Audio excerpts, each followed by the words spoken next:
Hello everyone, എല്ലാവരും എപ്പിടി ഇരിക്കീங்க? സുഖാണോ? എല്ലാവരും ഏജൻസിൻ്റെ നമ്പർ തരാൻ പറ്റുമോ എന്ന് പറഞ്ഞിട്ട് ചോദിക്കുന്നുണ്ട്. അയാൾ നമുക്ക് വേറെ ഏജൻസിൻ്റെ എല്ലാം അറിയില്ല, ഞങ്ങൾ വന്ന ഏജൻസിൻ്റെ ഞങ്ങൾ നമ്പർ തരാം. ബിക്കോസ് നമുക്ക് ഞങ്ങൾ വന്നത് കൊണ്ട് അതൊരു ട്രസ്റ്റ് അല്ലേ, അങ്ങനെ ഞങ്ങൾ നമ്പർ തരാം. പിന്നെ അവരുടെ വേക്കൻസി ഡീറ്റെയിൽസ് എല്ലാം ഞങ്ങൾ വരുന്ന വീഡിയോകളിൽ അപ്ലോഡ് ആക്കുന്നതായിരിക്കും. ബിക്കോസ് ഇപ്പോൾ നമുക്ക് ഇപ്പോഴും ഉണ്ട് വേക്കൻസീസ് ഒരുപാട് വരുന്നുണ്ട്.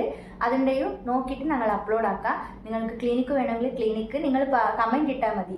ക്ലിനിക്കിൻ്റെ വേക്കൻസി ഉണ്ടോ ഇല്ല ഹോസ്പിറ്റലിൻ്റെ ഉണ്ടോ എന്ന് പറഞ്ഞ് നിങ്ങൾ കമൻറ്റ് ഇട്ടാൽ ഞങ്ങൾ അതിൻ്റെ അനുസരിച്ച് വേക്കൻസിൻ്റെ ഡീറ്റെയിൽസും ഇട്ട് തരാം. ഓക്കെ. ஸோ உங்கள் ஏஜென்சி பேர்? BGM consultancy. BGM കൺസൾട്ടൻസി എന്ന് പറഞ്ഞിട്ട് അവരുടെ നല്ല ഒരു ട്രസ്റ്റഡ് ഒരു ഏജൻസിയാണ്. അവരുടെ ഗൈഡൻസ് തന്നെ നമുക്കൊരു നല്ല പോസിറ്റീവ്നെസ് തരും. നല്ലതാണ്. ഞങ്ങൾ ഏത് നേരത്ത് നിങ്ങൾ മെസ്സേജ് അയച്ച് എന്ത് ചോദിച്ചാലും അവർ ക്ലിയർ ആക്കി തരും. അങ്ങനെ ഞങ്ങൾ ഒരു 6-7 മെമ്പേഴ്സ് ഞങ്ങൾ അവരുടെ അണ്ടറിലാണ് വന്നത്. ബട്ട് ഡിഫറെൻറ്റ് പ്ലേസിലിരിക്കും ഉണ്ട്.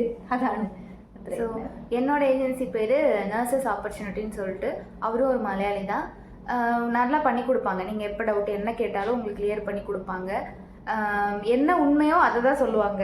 எதுவும் வந்து ஃபேக்காக உங்களுக்கு எதுவுமே சொல்ல மாட்டாங்க. இப்போ சப்போஸ் உங்களுக்கு விசா டிலே ஆகுது, இதுதான் உண்மையான ரீசன்னா அந்த ரீசனை தான் சொல்லுவாங்க. ஒரு சில ஏஜென்சிஸ் வந்து அதை வந்து ஹைட் பண்ண பார்ப்பாங்க, இதில் ரீசனு இது அப்படி இப்படின்னு சொல்லிட்டு. பட் இவங்க அப்படிலாம் பண்ண மாட்டாங்க, ரொம்ப ஜெனியூன். ஸோ நீங்கள் மறக்காமல் போயிட்டு, நான் உங்களுக்கு ரெண்டு ஏஜென்சியோட நேம் காண்டாக்ட் டீட்டெயில்ஸ் நான் கீழே கொடுக்குறேன். மறக்காமல் செக் பண்ணி காண்டாக்ட் பண்ணுங்கள். ஓகேவா? Okay. Thank you. Thank you. Bye bye.